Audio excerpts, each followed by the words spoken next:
జగన్మోహన్ రెడ్డి గారు తనకు వైఎస్ఆర్సీపీకి స్ట్రాటజిస్ట్గా పనిచేస్తున్న ఐపాక్ టీంని కలిసి ఎన్నికల తర్వాత వాళ్ళకి ధన్యవాదాలు తెలిపి ఎన్ని సీట్లు వస్తాయో అంచనా వేసి లండన్కి వెళ్ళారు.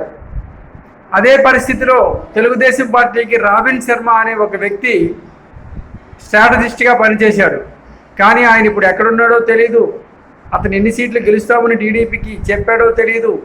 టీడీపీ వాళ్ళు కూడా ఈ రాబిన్ శర్మని కలిసి కృతజ్ఞతలు తెలిపే కార్యక్రమం కూడా ఏమీ జరగలేదు. అలా ఎందుకు జరగలేదు అన్నదే ఇప్పుడు టీడీపీ వర్గాల్లో ఒక డౌట్గా కనిపిస్తూ ఉంది, అనుమానంగా కనిపిస్తూ ఉంది. ఎందుకంటే గెలుపు మీద రాబిన్ శర్మకు కూడా ఏమైనా ధీమా లేదా, ఏమైనా అనుమానాలు ఉన్నాయా అన్న అనుమానాలు కలక్క మానవు. కాబట్టి ప్రజలంతా ఈ రాబిన్ శర్మని టీడీపీ ఎందుకు కలవలేదు అన్న అనుమానాలు కూడా కలగజేస్తున్నారు. చూద్దాం, 2024 ఎన్నికల రిజల్ట్ 4వ తేదీన రాబోతుంది. ఏం జరుగుతుందో ఆ రోజు చూద్దాం. Thank you.